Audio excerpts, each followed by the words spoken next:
Good day. God bless you. Welcome back, guys. My name is Zach, and this is episode number 28 in the Self Mastery series. I am tripping right now on why this thing is just a little ball now instead of the whole screen. Um, anyway, guys, I am on day 4 of my fast.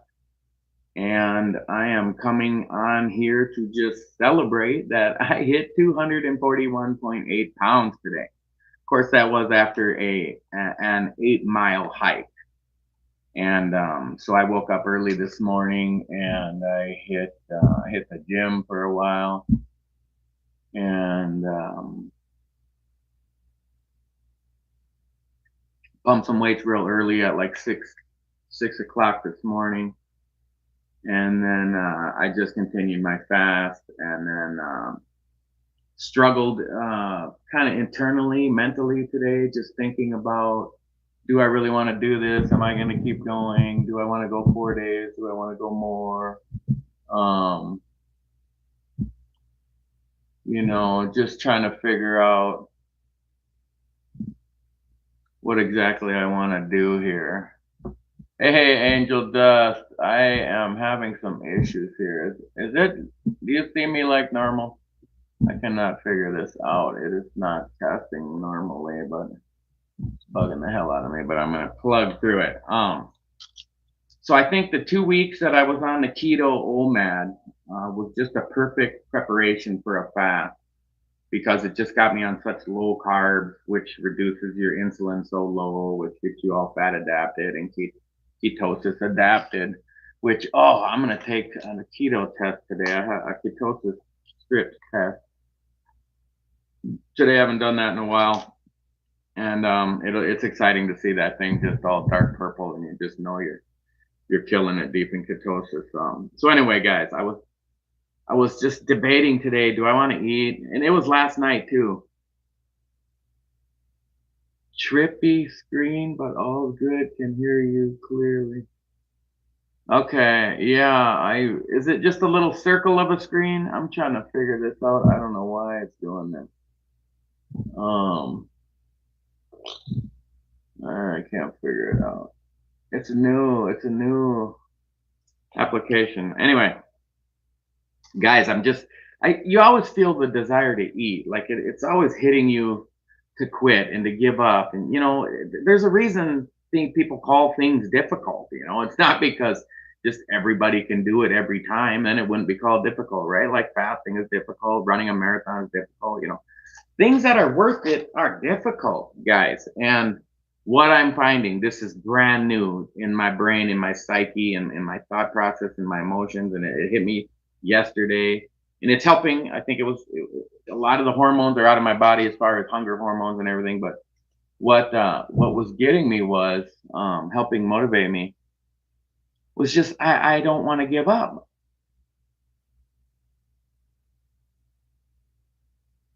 Okay, yeah, okay. It said that, and I don't know why it's doing that.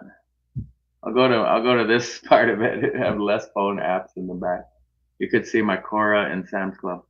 Um, I'll try to fix that on the next stream, maybe right after this. Hopefully nobody sends me any information over it in it because it'll be live as well. Um, I think it was a big help to get my hormones in check for those 2 weeks on keto. So yesterday, last night, and I've only been eating one meal. So I was like, I want to eat today because my salad sounds so good, and I'm so motivated. Like I'm desiring healthy food. I don't even want to eat unhealthy food. And I was like, well, I could go one more day of just skipping one meal. How hard is it to skip one meal? Like, I mean, I can do that, right? So, so I skipped a meal yesterday and went to bed and got up this morning and hit the gym and worked out and got a bunch of paperwork done today through the county. Getting your shit done, like stuff you've been putting off. I talked about it yesterday, like dishes and laundry and sweeping them off the floor, which, by the way, I did today. But like getting like doing your taxes on time and paying your property taxes when you should, or whatever it is, tidying up the house or just whatever it is, just do it. Just do it so it doesn't drive you nuts. Um, Where was I going with that? Anyway, okay. I plugged through the night. Woke up today, got my workout in, feeling good. Going back and forth in my mind. I remember where I was with that now. Going back and forth in my mind, and I'm struggling, and I'm just feeling. And I said that inner bitch before, and I hate to use the term bitch, but it means female dog, right? But that's not what I'm talking about. And people call people a bitch, and that's not what I'm talking about. I'm talking about that weakness inside of me, a man. I'm not referring to anybody but myself. That inner bitch in me, and I believe we all have it because even Navy SEALs have it. They just got that bitch whipped. And I'm not comparing myself to no Navy SEAL. Don't misunderstand that. Those guys are 10,000 times more elite than I could ever be. But what I'm feeling is I am kicking that bitch's ass, and I just feel good about it. Like I'm winning. Like I wanted to eat, and I was like, but I didn't want to eat more. You know what I mean? And then, so I'm out on this 8 mile hike. Let me just fast forward to this, and I'm listening to some Audible book that I'll get to in a minute. But I'm trying to motivate myself. Like, what can I think of when I'm feeling weak or I want to eat or I'm just not as motivated as I was the day before, whatever. So I just imagined, I don't know why, I just kind of like an alter ego. I remember why now, because the Audible book was talking about like having an alter ego, which is funny because 2 Audible books in a row I listened to talked about an alter ego. But it's not that it's not you, but it's just this inner animal that just this killer aggressive and I just imagine myself like as a fireball just burning through space, like with my face on the front of the fireball, and it's just burning into, and it's my goal, like my goal is all that it's burning for. It's just burning and racing towards this goal, and then it's like I'm screaming, just burning through space and time towards this objective. And I was finding that useful. It sounds ridiculous, but I was finding it useful to blank my mind out of whatever negative emotion or thought I'm having as far as weakness or that little bitch trying to come up and say, just eat a salad. You're still going to lose weight. It's still healthy. That's not the point. The point is I'm on a fast and I want to fast longer. Do you want to fast? Yes. Will you be disappointed if you stop fasting today? Yes. Do you have a goal that you want to continue fasting? Yes. Then it's like, then just boom, the fireball's burning through space and there's no stopping it. So I want to recommend 3 Audible books that I just been listening to a lot, and it just kind of kicked off today because I listened to a brand new one. But the 3 are Atomic Habits. James Clear, I think is his name, wrote that one. 10X Rule is Grant Cardone, and Declare War on Yourself. Can't remember the name of that author, but those are 3 of my favorite ones that I listen to a lot. And if you don't know who David Goggins is, I mean, if you're into fitness, you probably do know who it is, but I really didn't know of him until recently. And I had looked up some of his books and I hadn't got them, but I was going on an 8 mile walk and I was like, oh, I'm getting tired of listening to these same Audible books as always. So I downloaded David Goggins' new book, Never Finished.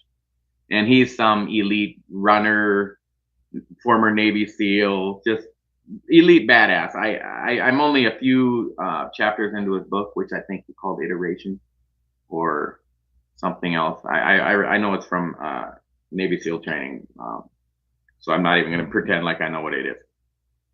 He's badass, and it just got me super motivated. And I'm only a couple chapters in, like I said, a few chapters in, but one of the first things I'm picking up on is something I picked up on already.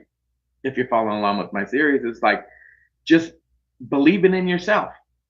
There was a story in the beginning of the book about some lab research done probably decades ago because they were drowning rats. And this scientist like threw a rat in a water bucket and just like basically watch him drown. And did it to bunches of them. Let's just say, I don't know, just whatever. They didn't say the number, but a bunch of rats, and just see how long they would try to swim. And they'd dive to the bottom and look for a way out, and swim to the top and look for a way out. And maybe they'd die, and they'd swim around for a while, but eventually they'd give up and drown. So anyway, the scientist continued the study where he would wait for them to almost drown and then grab them. And then save them right as they're about to drown. And so he did that with a bunch of them. So now he's got a bunch of rats that have been saved from drowning. And then he took those rats and did the same study again. I'm going to leave them in there till they drowned again. And the numbers are in the book. I don't remember all like the minutes, like 60 minutes, 80 minutes. But anyway, the second, when they did it to the previously saved rats, rescued rats, they swam so much longer. They struggled to swim like dozens of times, 20, 30 times longer than the previous ones. And so there's different philosophies of why that would be. And Goggins has his opinion, and other researchers have their opinion. And I'm sure one of the biggest opinions in psychiatrists would be that they were rescued once, so now they have a reason to keep on fighting because they're having hope that they'll be rescued.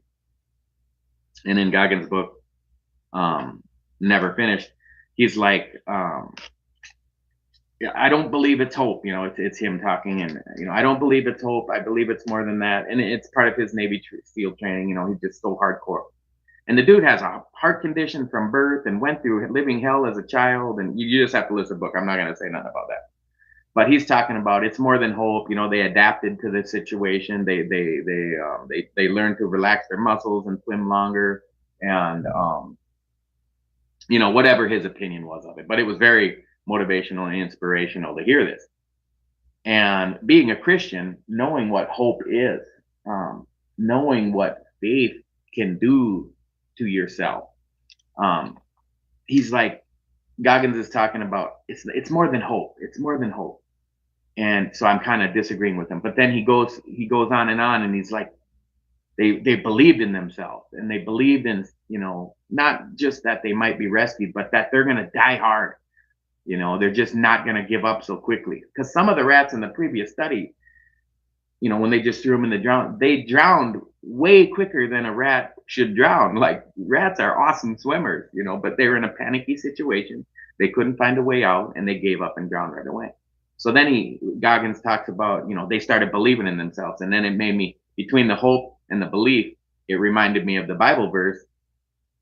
Faith is the substance of things hoped for, the belief in things unseen. What those rats developed was faith.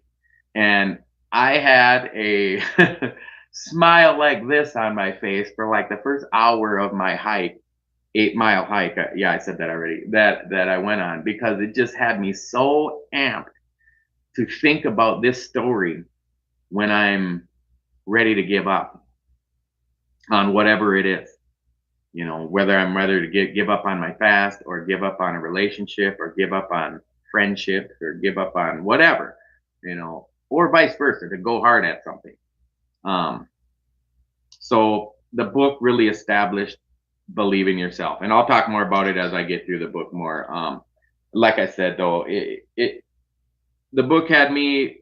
It was like, man, this is right where I am, and this dude is super popular and badass, and I am aspiring to be that direction. So right away, the book got me believing in myself, or reaffirming that, hey, even these awesome high level dudes, are saying the same thing I am.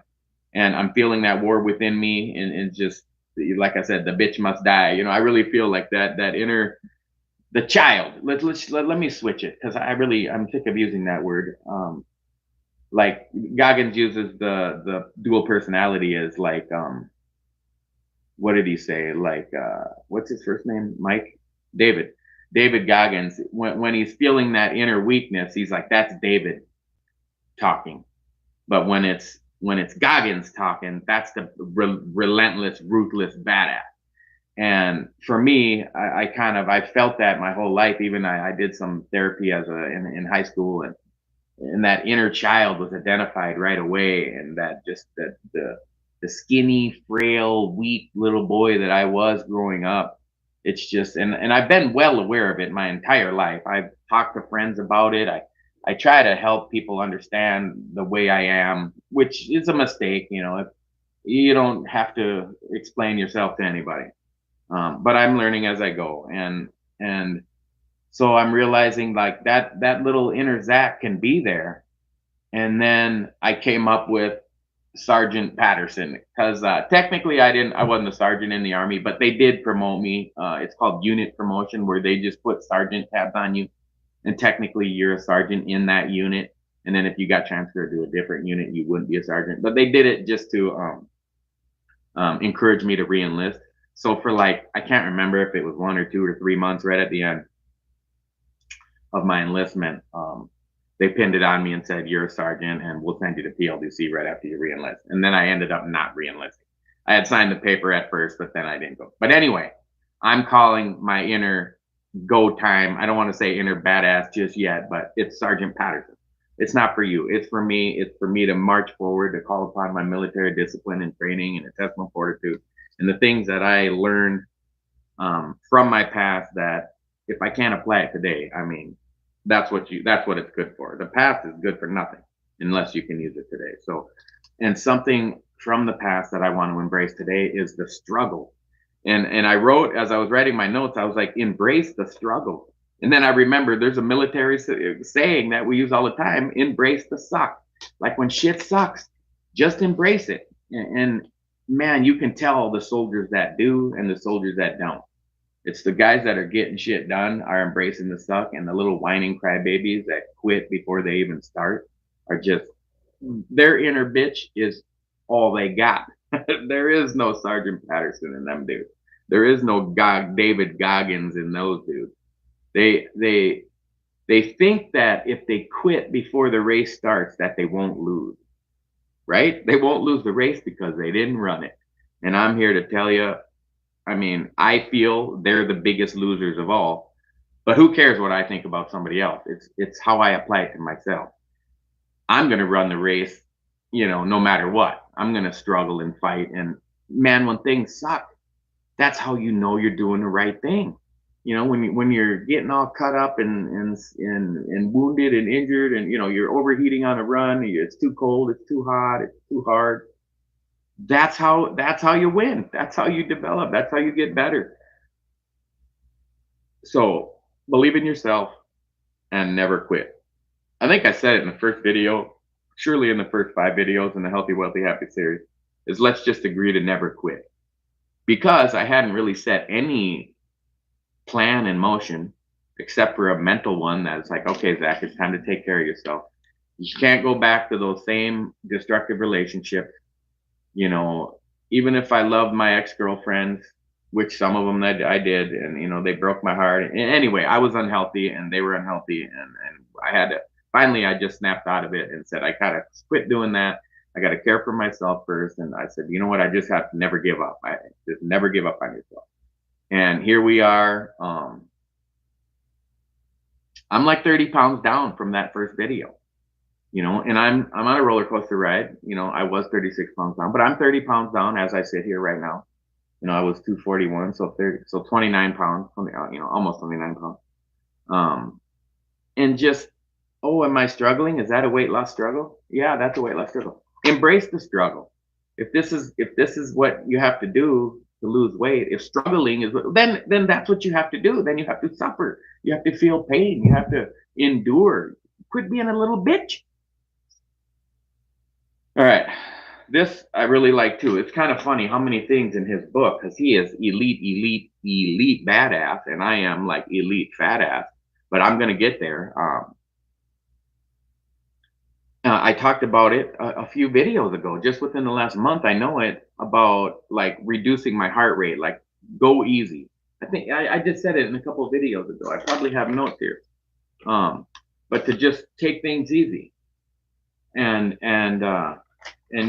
like I gave the example when I'm out on a run, and my heart rate's up a little too high in like there's zone 1, 2, 3, 4, and 5, and like on the watch, and it's well known cardio zones. Like zone 1 is you're just chilling, walking, and zone 2 is like you're jogging slow. Zone 3 is you're exercising at a rate where you couldn't go forever. Zone 4 is like you're really hauling ass, and zone 5 is just like you're at a dense sprint uphill that you cannot continue to do for very long. Well, what he talks about in the book, and what I had talked about last week or whenever it was just slow down and just so that you can keep going. And So let me say what he said first, but we're going to continue on with the same mental theme too. Is so instead of like, let's say he's going to run a marathon, instead of training to run the marathon really fast, he'll run like 100 miles at a slower pace, so that he can run much faster at a much less distance.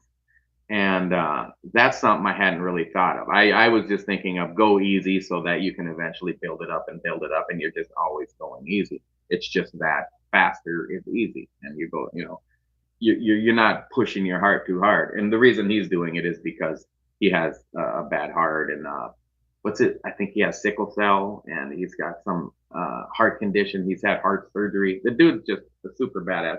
I hope you at least look up David Goggins, 2Gs, and just read a little bit about his story if you don't read his book. I'm just, like I said, I'm just on his few chapters into his second book, and it's making me want to go back and buy his first book as well. But so something I never thought of that he brought up is not only do you have these cardio zones, 1, 2, 3, 4, 5, but you have like mental zones. So, part of the reason that, you want to, like when I'm running a half marathon and I'm trying to push this pace, and you always end up running faster during race day than you did in training. Like it's just you're with people and you're motivated and you're in a crowd and people are cheering you on. And it's just, but the head game gets to you. And for me, I've only ran a few half marathons. It's right about the halfway point, like right around 7 miles, 8 miles, where my feet start hurting and my legs start going numb almost. And, I'm just really don't want to do this anymore. That the mental game just kicks in, and you just dial down that frustration in your brain. And like the one time I ran it, I think it was the second time, right at the 7 miles, like my right foot arch started hurting really bad. Like I thought I was going to have to stop. And instead, I just started stomping on it instead of like limping on it. I started like stomping on it harder than I normally would instead of, and I started like singing military cadence as I hit my right foot.